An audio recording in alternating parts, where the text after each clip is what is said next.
Graça e paz da parte de Jesus, o nosso Senhor.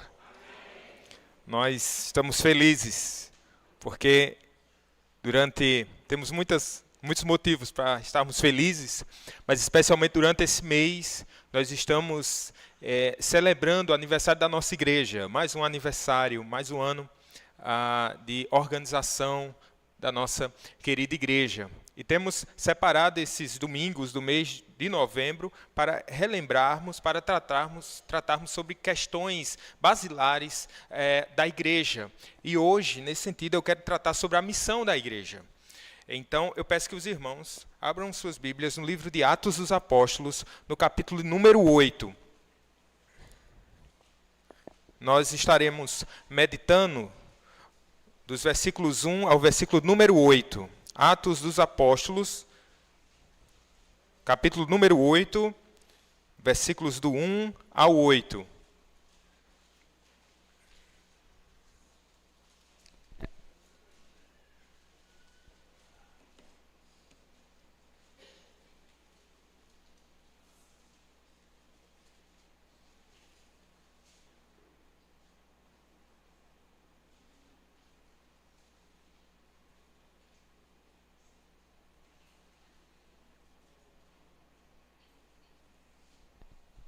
Vamos ler, meus irmãos. Peço que os irmãos façam essa leitura. É um texto curto. Vamos ler todos juntos, então. E Saulo consentia na sua morte. Naquele dia levantou-se grande perseguição contra a igreja de Jerusalém, e todos os excelsos apóstolos foram dispersos pelas regiões da Judéia e Samaria. Alguns homens piedosos sepultaram Estevão e fizeram grande pranto sobre ele. Saulo, porém, assolava a igreja, entrando pelas casas e arrastando homens e mulheres, encerrava-os no cárcere. Entre mentes, os que foram dispersos iam por toda parte pregando a palavra. Filipe, descendo da cidade de Samaria, anunciava-lhes a Cristo. As multidões atendiam unânimes às coisas que Filipe dizia, ouvindo-as e vendo os sinais que ele operava. Pois os espíritos imundos e muitos possessos saíam gritando em alta voz, e muitos paralíticos e coxos foram curados. E houve grande alegria naquela cidade. Vamos orar? Senhor, diante da Tua presença nós nos apresentamos. Colocamos, Senhor, a nossa vida em Tuas mãos. A Tua palavra que será ministrada. O Senhor que, pela ação do Seu Santo Espírito, pode, Senhor, nos convencer do pecado, da justiça e do juízo. Pode, Senhor, nos apontar a Cristo, pode transformar o nosso coração, pode nos animar na fé. Então, é nessa expectativa santa, Pai, que nós iremos ouvir mais uma vez da Tua palavra. Em nome de Jesus. Amém. Dos grandes missionários da história, chamado Hudson Taylor, que atuou durante muitos anos na China. Ele tem uma frase que se tornou bastante conhecida e popular, que diz o seguinte, que a obra de Deus começa difícil, se torna impossível e então acontece. A obra de Deus começa difícil, se torna impossível e então acontece. De diversas formas nós podemos entender que essa frase ela realmente traz muitas verdades acerca da obra de Deus. A obra de Deus pode se tornar difícil e se tornar impossível quando nós pensamos na missão transcultural, quando nós pensamos em barreiras culturais, por exemplo, que impedem ou que dificultam esse contato ou essa pregação da palavra do Senhor. Questões políticas, ideológicas, nações que não creem em Deus, podem dificultar o acesso e a propagação do Evangelho ali naquele lugar. A distância geográfica também pode tornar a obra de Deus difícil e até às vezes quase impossível, Isso pode acontecer quando nós pensamos nesse aspecto externo. Quando nós pensamos na igreja também, a obra pode começar difícil e se tornar quase impossível.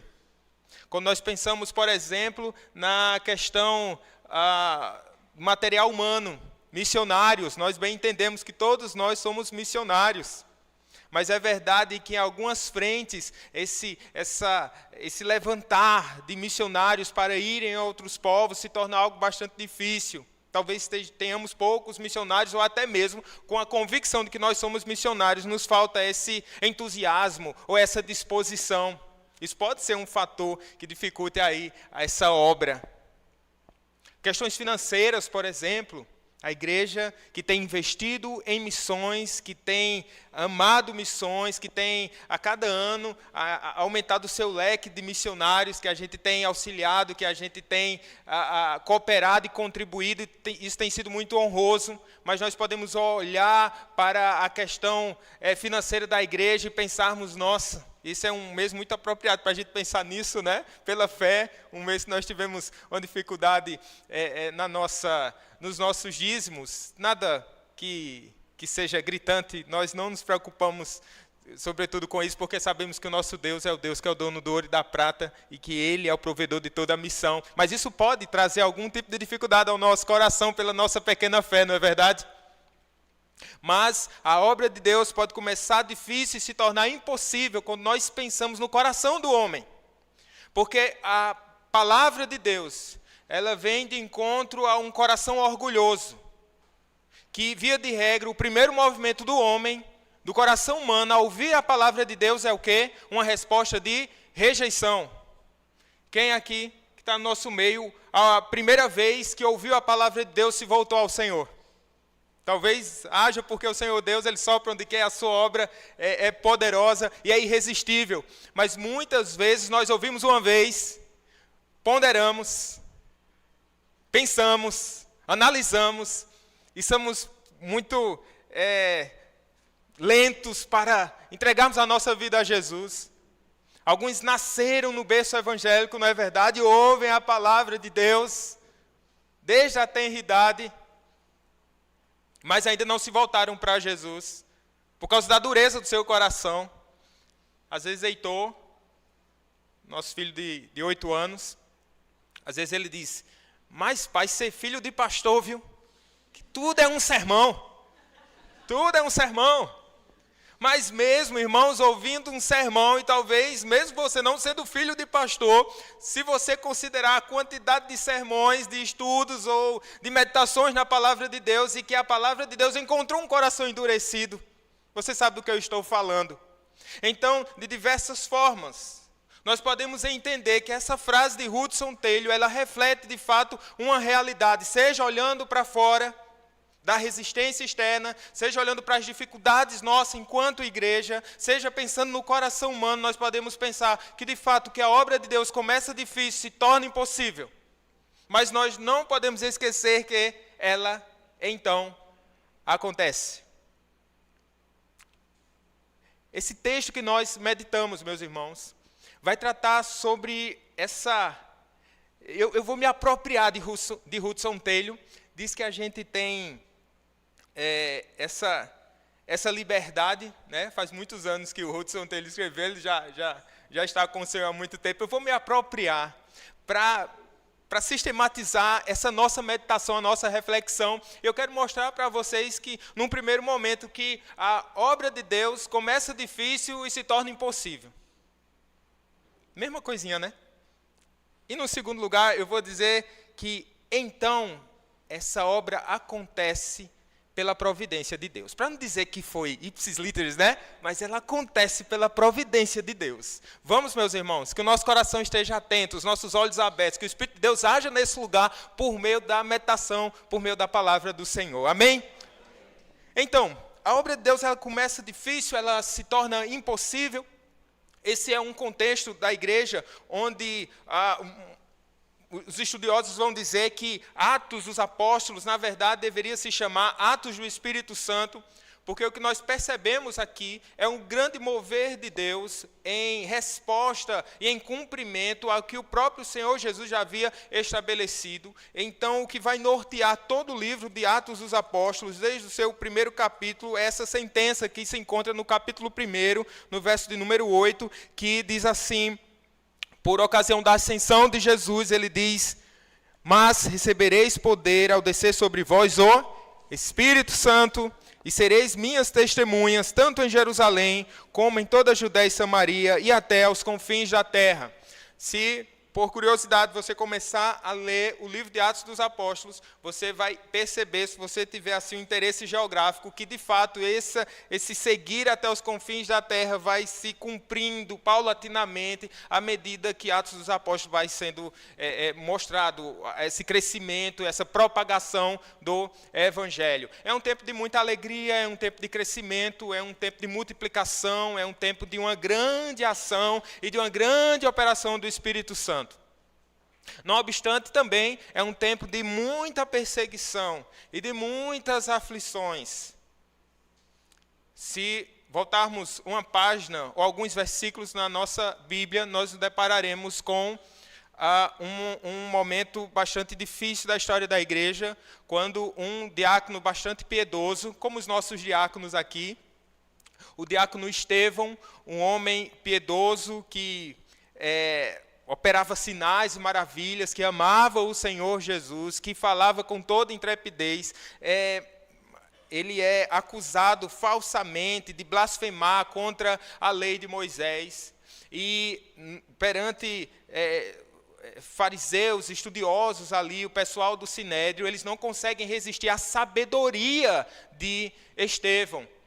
E acabam provocando uma situação para levar Estevão a uma sentença. E é isso que acontece. Antes disso, Estevão vai proferir um sermão extraordinário, com mansidão, mas com muita intrepidez, porque era um homem cheio do Espírito Santo.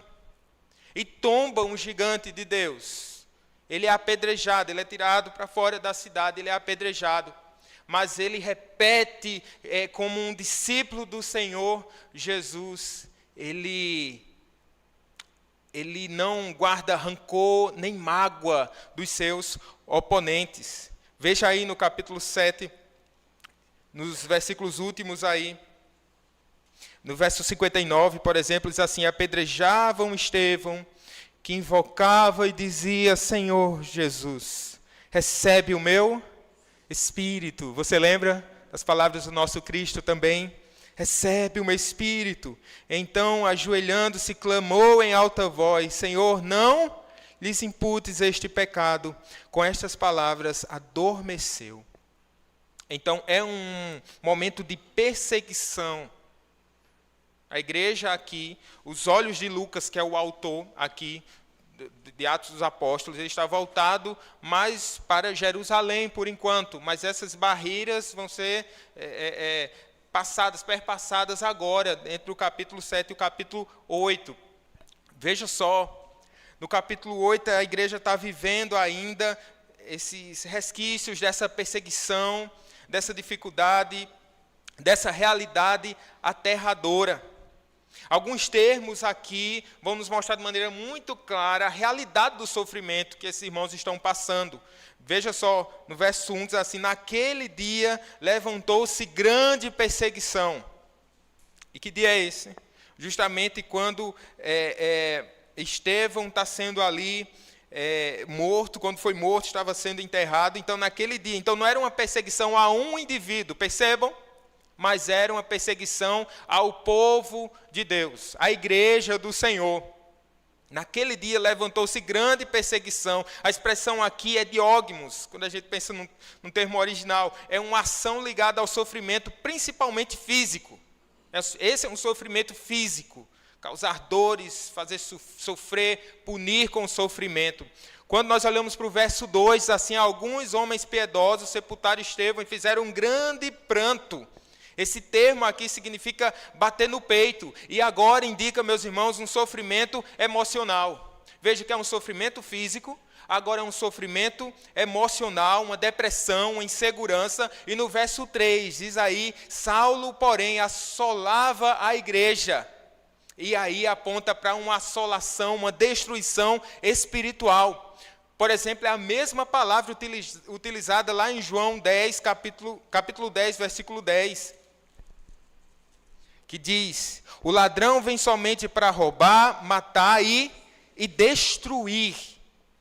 Essa destruição aqui é mais nesse aspecto espiritual, ou seja, o ataque visava não apenas abater o corpo e desestabilizar as emoções, mas também destruir a fé. Destruir a fé. E esse era um ambiente de opressão, de dificuldade, de hostilidade, era dificuldade emocional, era sofrimento físico, era um medo espiritual que pairava ali em Jerusalém, nesses dias de pranto, nesses dias de dor. Um comentarista bíblico ainda aponta outra dificuldade, porque ele diz que havia uma legislação judaica que provavelmente já vigorava na época, proibindo que a morte de pessoas condenadas fosse pranteada. Ou seja, eles ainda, esses homens piedosos, ainda estavam correndo o risco em oferecer um sepultamento digno a Estevão. Resumindo a conta aqui, nem chorar eles podiam. Não é verdade?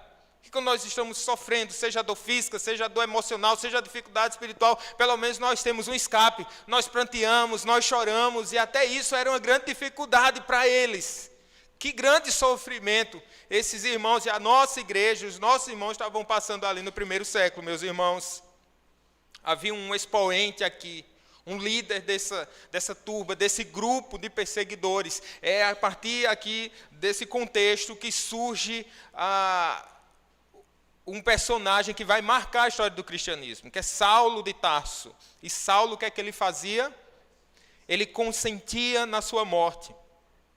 E diz aí que naquele dia levantou-se grande perseguição contra a igreja em Jerusalém. Saulo estava lá. No verso 3, novamente se fala sobre Saulo, que diz assim, Saulo, porém, assolava a igreja. E o que é que ele fazia? Ele entrava pelas casas, arrastando homens e mulheres, encerrava-os no cárcere. Saulo, esse que seria o grande expoente, o maior missionário de todos os tempos, como é que ele aparece aqui na história do cristianismo? Como um perseguidor. O que é que nós pensamos, meus irmãos, enquanto igreja, quando nós nos deparamos com alguém que persegue a igreja do Senhor Jesus? Qual o tipo de oração nós somos tentados a fazer? Senhor, visita, Senhor. Apaga, abate e leva, né? Imaginemos só, nesse contexto, um Saulo de Tarso na nossa região, perseguindo, matando, assolando, e a gente orando aqui, Senhor, abate esse homem. Ele viria a ser um grande propagador do Evangelho. Isso nos faz pensar nas nossas orações, né, irmãos? Senhor, alcança aquele coração. Nós não somos melhores do que Saulo de Tarso no auge da sua maldade, irmãos. O que é que mudou na história de Saulo, na nossa vida? Foi o quê? A graça do Senhor Jesus. Falamos aqui sobre o mandamento, não assassinarás. Será que antes aí, eu vou dizer antes, né? Antes da nossa fé, como é que você olhava para a igreja do Senhor Jesus? Será que você matou algum pastor antes de se converter, no coração? Não é? A igreja... Você odiava a igreja do Senhor Jesus. Não obstante, o que foi que o Senhor Jesus fez? Nos trouxe. E agora somos parte da igreja de Jesus Cristo. Para a glória de Deus, Pai. O que é que ele... Qual o sentimento de Saulo? Diz aí que ele sentia prazer em fazer o que fazia. Interessante que em 2 Coríntios 2, 12, 10, ele diz assim, ele vai falar de prazer de novo. Agora como um homem regenerado. Ele vai dizer assim, pelo que sinto prazer nas fraquezas, nas injúrias, nas necessidades, nas perseguições, nas angústias por amor de Cristo. Porque quando estou fraco, então sou forte. Muda o nosso prazer. O novo nascimento, meus irmãos, ele transforma as nossas afeições. Quando nós olhamos para Cristo agora, nós sentimos prazer até mesmo no sofrimento. Se é para sofrer, que soframos com Cristo e por Cristo e para a glória de Deus. É assim que acontece essa transformação. Em seguida, Atos vai tratar e vai até mudar o personagem assim, a gente pode dizer um protagonista, né, com muita ressalva, de Pedro para Paulo. Mas no verso 1 diz que essa igreja está dispersa.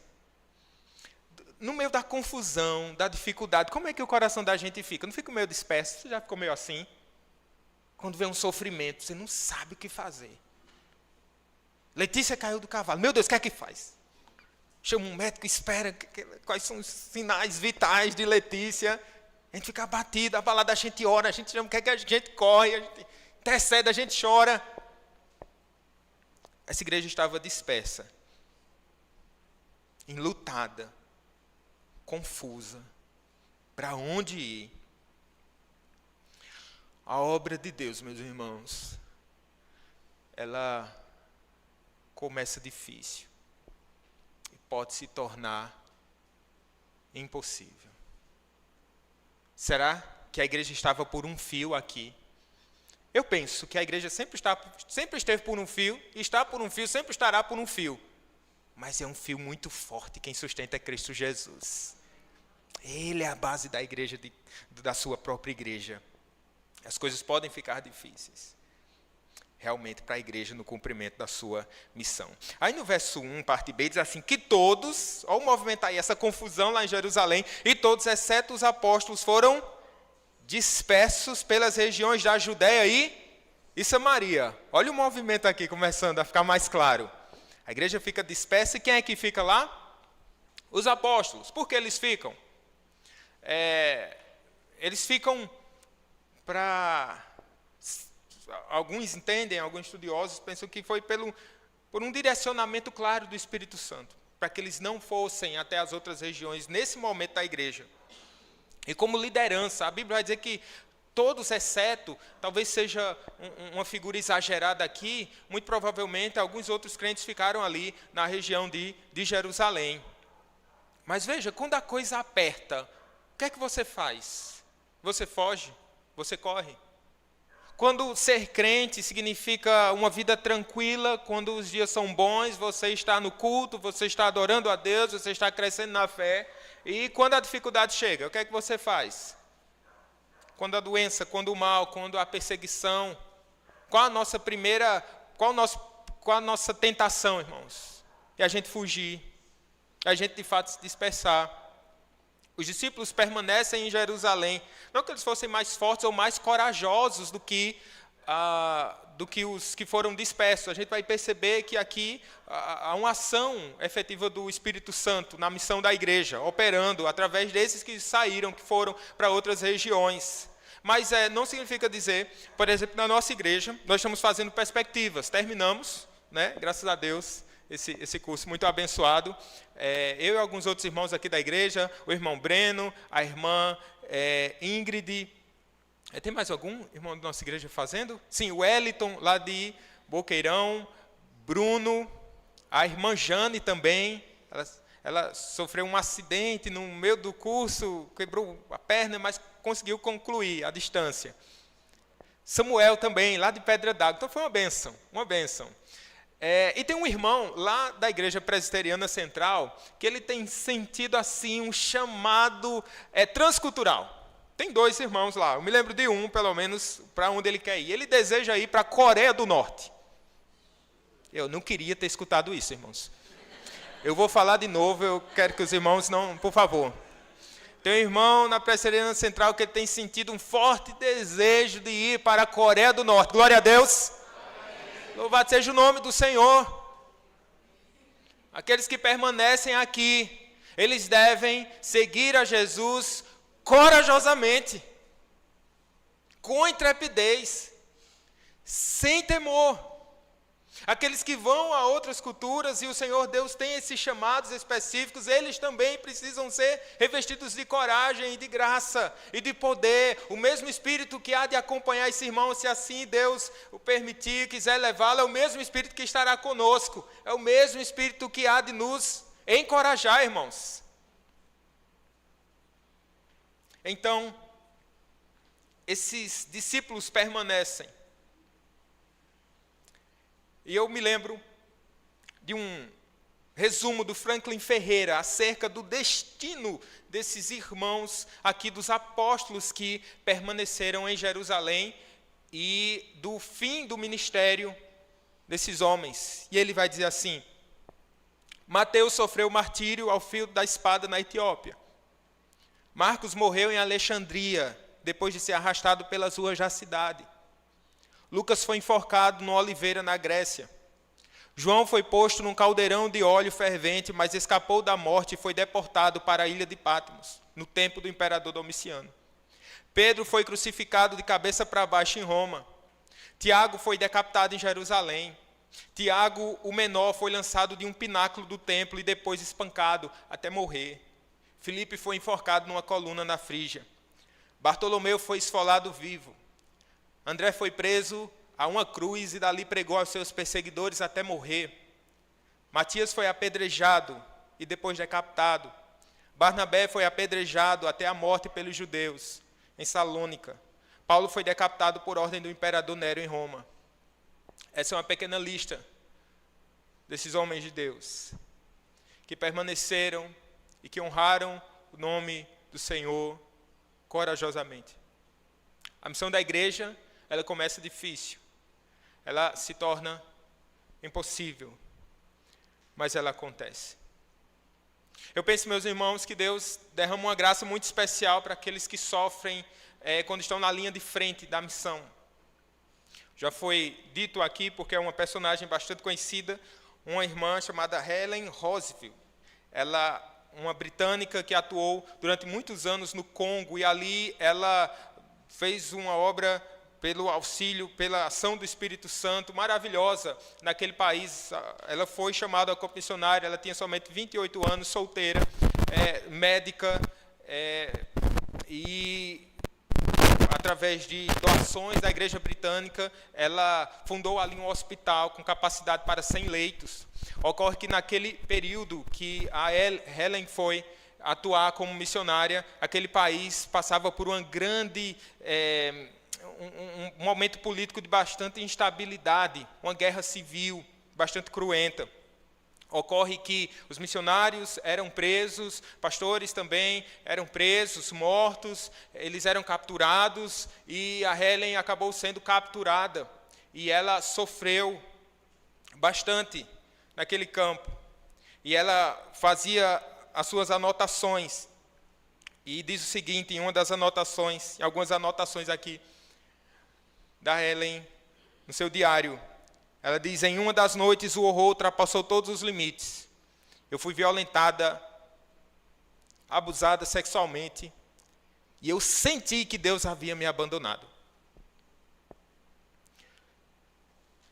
Logo depois, eu senti uma impressionante presença de Deus que me dizia: Helen, estes não são os seus sofrimentos, são os meus. E o Senhor me encontrou com braços abertos e indizível amor. Seu conforto foi total e eu entendi que seu amor me era suficiente. Helen foi liberta do cativeiro. Ela volta para a Inglaterra, onde passa um ano sendo tratada. Ela estava com fraturas no seu corpo, devastada emocionalmente. Depois que ela recebe a sua alta, ela volta a falar com a sua agência missionária. E o que ela diz é impressionante, irmãos. Ela fala com a sua agência e diz assim: eu quero voltar para o Congo. Eu quero voltar para o campo missionário. Os diretores da missão dizem: Helen, a situação lá está cada vez pior. Mas ela diz: eu quero voltar. Se vocês não me mandarem para lá, eu saio da missão e vou de outra forma. Mas é lá o meu lugar, onde Deus me quer, é lá no Congo. Ela retorna para o país. Quando chega lá, encontra o hospital devastado, destruído. reúne esforços, consegue mais uma vez o apoio da igreja britânica e ela reconstrói aquele hospital, não agora com capacidade para 100 leitos, mas para 250 leitos. Constrói uma maternidade, constrói um leprosário, depois constrói uma escola para paramédicos. Ela deixa aquele país finalmente, após 30 anos. A missão, a obra de Deus começa difícil. Ela se torna impossível, irmãos. Mas ela acontece em meio ao sofrimento. Não espere o tempo ideal para fazer a missão. Eu sou muito jovem, não é o tempo. Não espere o tempo ideal. Eu sei pouco da Bíblia, não é o tempo. Não espere o tempo ideal. Ele não vai chegar. O nosso coração sempre quer deixar, colocar mais para frente, não é? Não, os meus filhos estão pequenos. Não espere o tempo ideal. Não quero estabilidade financeira. Não espere o tempo ideal. Por quê? Porque o tempo é agora.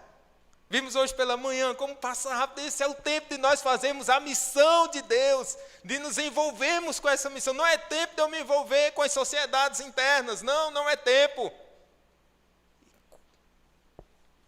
Imagine só se Jesus do céu, chega na plenitude do tempo, ele dissesse ao Pai, dizendo, não chegou o tempo não. Mas ele cumpriu pontualmente, cabalmente a sua missão. Meus irmãos, não espere o tempo, porque o tempo de fato é hoje.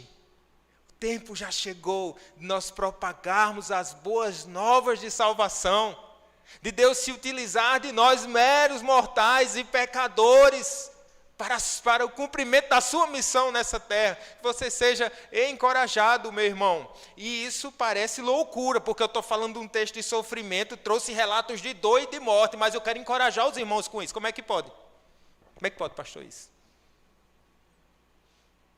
É o Espírito Santo que nos encoraja, meus irmãos. É o Espírito Santo que nos faz ir além. Mas veja, a missão, a obra de Deus se torna possível pela providência de Deus. Retome aí o versículo 1. Retomemos. Naquele dia levantou-se grande perseguição contra a igreja em Jerusalém, e todos, exceto os apóstolos, foram dispersos pela região da Judéia e Samaria. Esse disperso aqui, é disperso, né? Essa palavra significa espalhar, como a semente é espalhada no chão. As pessoas foram mais como missionários do que como refugiadas. Porque quando a gente pensa disperso, a gente pensa na confusão, né? Um correndo para um lado, um correndo para o outro. E o termo aqui, existem outros termos que poderiam ser utilizados, mas Lucas escolhe esse termo aqui. É como uma semente que é espalhada. Ou seja, que vai brotando vida. Ali está dentro do propósito de Deus, está dentro do propósito do Senhor. Agora, nessa segunda parte aqui do texto, verso 4 em diante, veja o termo como ele vai usar aqui, entrementes. Enquanto isso, simultaneamente, os que foram dispersos iam por toda parte pregando a palavra. Aqueles que tinham saído ali de Jerusalém, tinham ido para outras regiões dispersos, quando eles chegam lá, eles não ficam, eles não se tornam, não ficam amedrontados, e dizem assim, puxa vida, esse negócio de pregar dá ruim. Olha o que está acontecendo lá em Jerusalém. Eu quero uma vida mansa. Eu quero uma vida tranquila. Nós não vamos falar de Jesus, porque falar do Nazareno só traz problema. Não, não é isso que eles fazem. Por onde eles vão passando, eles vão semeando a palavra de Deus. Por onde eles vão passando, eles vão pregando, eles vão propagando a palavra do Senhor. E essa igreja, olha o movimento aqui, ao invés de ela ficar atemorizada ou acovardada, ela é encorajada. E os irmãos saem ali pregando, e não querem saber, são só os apóstolos, que a gente poderia dizer, não, são os apóstolos, ficaram lá, dizendo, os apóstolos vão vir, e quando eles vierem, a gente prega. Quando o pastor chegar, você chama o pastor, um missionário, quando ele chegar lá, não. Mas eles estão avançando, andando. E esse é o conceito da missão. A gente vai andando e a gente vai semeando. A gente vai lançando essas sementes do Evangelho. Você está em que estágio dessa sua semeadura? Está lançando a semente? Eu tenho falado com o pastor Flauber sobre o próximo ano. Falei com o Breno, talvez, sobre isso. E no próximo ano, a gente pensar um pouquinho sobre discipulado, né? O pastor falou sobre isso. Mas eu tenho pensado assim, se de repente a gente começar o ano, dizendo assim, rapaz, eu vou focar em uma pessoa. E passar o ano discipulando uma pessoa, focada em uma pessoa, de maneira intencional. Imagine só. Não sei, a gente não pode dizer que no final do ano que vem a gente vai fazer o culto da colheita aqui, né? Culto da colheita com aqueles que foram alcançados. Não, nós não temos esse poder, Deus não nos chama a fazer isso. Deus nos chama a fazermos o quê? A pregarmos a palavra do Senhor. E acompanharmos e discipularmos. Veja só, não só os apóstolos, todo mundo envolvido nessa propagação do Evangelho. É isso que está acontecendo aqui. Foram dispersos, continuam a missão. Falando nessa semeadura, eu já falei aqui, mas com muita alegria, eu gosto de repetir, para trazer ânimo ao coração dos irmãos e desafiá-los ao mesmo tempo. Quando nós estávamos ali no casamento da irmã Ingrid e Vitor. Faz quanto tempo vocês casaram? Eita, que pergunta difícil. Vitor, deixa quieto, tá bom? Ele disse assim, ó, aprendam com Vitor. 1 ano e... Porque isso pode significar qualquer coisa, meu irmão. Qualquer coisa, né? Estávamos lá, e a mãe de Ingrid conversava comigo, Maria Eduarda estava lá, e a mãe de Ingrid dizia assim, essa é a culpada. Essa é a culpada, porque foi ela que pregou para minha filha. Disse, puxa, o termo que ela usou foi sensacional, ela é a culpada. Aí eu pensei, meu Deus, como eu quero levar essa culpa? Que culpa boa, meu amigo, é essa? Se desejamos ser culpados, ter alguma culpa nesse mundo, que seja essa nossa culpa. E olharmos para alguém e dizer assim, alguém dizer, ei, a culpa é sua, viu? A culpa é sua, eu estou aqui, a culpa é sua, você pregou o Evangelho para mim. Meus irmãos, é participar da alegria. A página está sendo virada aqui em Atos dos Apóstolos, é diógmos, é sofrimento físico, emocional, espiritual. Quando viramos a página, a alegria, o Evangelho continua a ser propagado. Por isso nós vivemos muitas vezes muito tristes, meus irmãos. Porque se tem uma coisa que alegra o coração da gente é ver o Evangelho prosperar. Vidas sendo salvas. Esse movimento do Espírito Santo. Por isso que coisa maravilhosa. A gente anda muito triste que a gente está pensando somente nas coisas desse mundo. E quando a gente pensa nas coisas desse mundo, somente somos os homens mais infelizes dessa terra. Mas quando nós expandimos o nosso olhar, quando nós vamos lançando a nossa semente, quando nós vamos chorando, pranteando e pregando, a gente vai se alegrando também. Porque Deus, não duvidem, meus irmãos, Deus tem feito grandes coisas. Deus tem operado maravilhas. Deus continua com sua mão, com sua misericórdia, com sua longanimidade a alcançar pessoas de todas as partes desse mundo. Faça parte dessa alegria. O que Deus está fazendo. É bonito vermos aqui que vai surgindo outro gigante. Um tomba. O Estevão. Outro vai surgindo aqui. Filipe. Deus ele vai cuidando da missão. Um vai passando e Deus vai levantando o outro. Eu dizendo, o pastor Flauber morre, vem outro, substitui, mas não, né, pastor? Viva muitos anos. Mas temos o nosso tempo de atuação, da nossa missão. A igreja nunca ficará sem o seu remanescente. Deus nos levanta. Deus vai suprindo. Filipe está aqui, sendo usado tremendamente. Ele desce a cidade de Samaria, o capítulo 8 vai terminar com Filipe correndo ali. É muito bonito, o versículo 40, ele vai pregar para o eunuco. Corre atrás daquela carroça com o eunuco, prega o evangelho, e ele desaparece, e é achado em Azoto, e evangelizava todas as cidades até chegar a Cesareia. Veja, Filipe está no cumprimento dessa missão, alegremente. E o que é que ele faz? As multidões atendiam unânimes às coisas que Filipe dizia. Me lembrei aqui, pensando nesse texto, pela manhã foi nos falado sobre a tentativa de assassinato, pelo menos era a intenção dos judeus assassinarem Lázaro. Por quê, irmãos? Porque Lázaro tinha sido ressuscitado pelo Senhor Jesus. Então aquilo causou um movimento. Todo mundo queria ver Lázaro. E o texto vai dizer lá em João 12, né, que muita gente estava se convertendo ali. E eu olhando aqui, pensando naquele outro texto, às vezes os judeus pensando assim, se matar, acaba. Se matar Jesus, o cristianismo acaba. Se matar Lázaro, esse negócio de cristianismo, ele desaparece. Meus irmãos, a história da igreja tem nos mostrado o contrário. E quando os santos tombam, a igreja avança. Quando Satanás se levanta com seus obstáculos, com suas artimanhas, o evangelho continua a se expandir. Porque a obra de Deus começa difícil, se torna impossível, então acontece, porque é obra de Deus. Faz sinais, opera aqui, é uma tônica aqui do livro de Atos, ouvindo e vendo os sinais que ele operava. Primeiro o que ele dizia, o que é que ele dizia? Ele pregava. É importante entendermos isso. Os sinais, eles acompanham a pregação. Se as pessoas elas forem levadas somente pelos sinais, pelas maravilhas, elas não necessariamente vão chegar até o evangelho. O grande ponto aqui é começar pelo evangelho.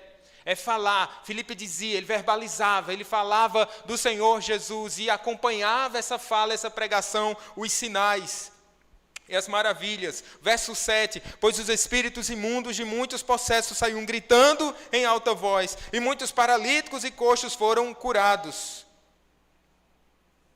O movimento continua aqui, coisas maiores Deus está fazendo. E como é que termina? E houve o quê? Grande alegria naquela cidade. O que foi que aconteceu com essa cidade para ela ter grande alegria?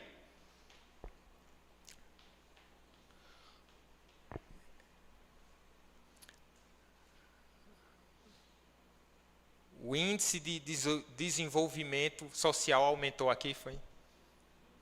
A per capita. A economia, foi o que aumentou a economia, a cidade se alegrou, foi isso? Mudou o político, a cidade se alegrou, foi isso? Foi uma questão política aqui? Foi o turismo sendo fomentado ali, será? Aumentou a nossa alegria. O que foi que aumentou a alegria? Que trouxe alegria àquela cidade, foi o quê? O Evangelho. O Evangelho. Pesquisa recente mostrou que Campina Grande, ela foi considerada a cidade mais segura do Nordeste. Uma pesquisa. Não sou especialista na área de segurança. Mas é melhor do que no índice de nós mostrar lá que seria a mais insegura, né? Aí eu escutei e disse que bom. Até orei por isso, porque a Bíblia diz que nós devemos orar pela paz na cidade, não é? Pela paz na cidade. Mas o que vai trazer alegria para Campina Grande é Cristo Jesus. O que vai trazer alegria para a sua família não é o aumento salarial, não é o 13º, você já gastou, eu acho. Né? Não é o menino que vai passar, fez o Enem, vai passar. Terminar o curso lá de medicina, tem sido pago assim, com tanto esforço. O que traz alegria é o quê, irmãos? É o Evangelho. Eita, que alegria maravilhosa, meus irmãos. Vocês sabem dos meus causos missionários, mas me permitam. Fui para o campo missionário em 2008, permaneci lá até o ano de 2014. Primeiros meses lá em Fagundes, nós reuníamos ali crianças e nós fazíamos um trabalho com crianças. Diziam lá que era a igreja das crianças, só as crianças queriam. E não sei se, na época, eu muito novinho, né, as crianças olhavam. Então a gente fez um coral e a gente ensaiava com as crianças. E eu estava um dia lá, passando no centro da cidade, um homem me aborda e olha para mim e diz assim: o que é que você está fazendo com aquelas crianças? E eu tomei um susto, porque eu não conhecia aquele indivíduo, mas ele com um semblante assim, caído, ele desfere um golpe, ele me dá um soco no rosto. E eu fico ali atordoado, né? Tem um termo aqui, atordoado. O que é que eu faço agora? Eu corro. Eu mesmo que ele entrou lá no material de construção, disse, vai pegar uma coisa, agora é hora de correr. Alguma coisa me dizia, corre, Eric, que minhas pernas não queriam correr. Graças a Deus, era perto de uma escola pública, eu entrei nessa escola, vigilante lá, fechou. E aí, eu pensando, mil e uma coisa na minha cabeça, e uma das funcionárias da escola disse, o que está acontecendo? Eu disse, não, tem um cidadão aí querendo me agredir e tal. Aí ela disse, você fica nessa tranquilidade toda. E eu pensei, é porque você não sabe meu coração como está. Fui escoltado, alguém me levou para casa, meus irmãos, e eu me ajoelhei ali na cama, aos pés da cama, mas eu queria estar debaixo da cama. Mas eu estava ali com medo, eu disse, meu Senhor, o que é que eu estou fazendo aqui? O que é que eu estou fazendo aqui? Uma cidade que não é minha, eu tenho minha vida, o que é que eu estou fazendo aqui? O nosso primeiro pensamento é que a coisa apertou a gente pegar o beco, né? E ali foram dias assim difíceis para mim, fiquei com medo de sair de casa. Era um indivíduo que não conhecia, mas claramente foi utilizado pelo diabo para nos desestabilizar. De modo que eu não vi mais, a verdade é essa. Passei vários dias com medo de andar pela cidade. Alguém chegava lá em casa, vez por outra, e dizia assim, o senhor quer que a gente faça alguma coisa com ele? Quer que eu faça alguma coisa? Não, deixa quieto. E permaneci ali alguns dias em oração, disse, meu Deus, é hora de ir embora. É hora de partir. Não tem condições. Aí vim para Campina Grande, e um dia eu me encontro com meu irmão, e eu queria que o meu irmão tivesse pena de mim. Eu queria que ele me tratasse como um coitado, assim, ai meu Deus, sofreu e tal. Eu entrei no carro dele. Aí eu disse, ele sabia o que tinha acontecido. Aí ele disse, meu irmão, foi isso que aconteceu contigo. Aí ele me lembrou um texto, meus irmãos. Aí ele disse isso para mim. Bem-aventurados os perseguidos por causa da justiça, porque deles é o reino dos céus. Bem-aventurados sois quando por minha causa vos injuriarem e vos perseguirem, e mentindo disserem todo mal contra vós. Regozijai-vos e exultai, porque é grande o vosso galardão nos céus, pois assim perseguiram os profetas que viveram antes de vós. Quando eu ouvi isso, meus irmãos, o Espírito Santo, se eu fosse pentecostal, mas eu fui tomado por um ânimo tão grande na minha alma, que deu vontade de voltar para Fagundes correndo. Dizendo assim, eu vim para pregar o Evangelho. Eu sou bem-aventurado, porque eu prego as boas novas de salvação. Eu sou mais do que feliz, porque se eu for perseguido, injuriado, caluniado por causa de Cristo, valeu a pena, Jesus. Você não precisa temer, meu irmão. De fato, a obra de Deus ela começa difícil, ela se torna impossível, porque o mundo não quer ouvir, o nosso coração é covarde, a gente vai se deparar com limitações internas, com dificuldades externas, mas, meus irmãos, foi o Senhor que nos chamou para essa boa obra. E essa obra finalmente acontece, porque Deus é o Senhor da missão. Eu quero convidar você a se entregar completamente ao Senhor Jesus, para que você experimente as grandes coisas que Ele pode fazer na sua vida, e através de você, para a sua alegria. Ele não nos promete cessar o choro, a dificuldade, mas Ele promete estar conosco, e nisso nós somos bem-aventurados. Amém? Vamos orar.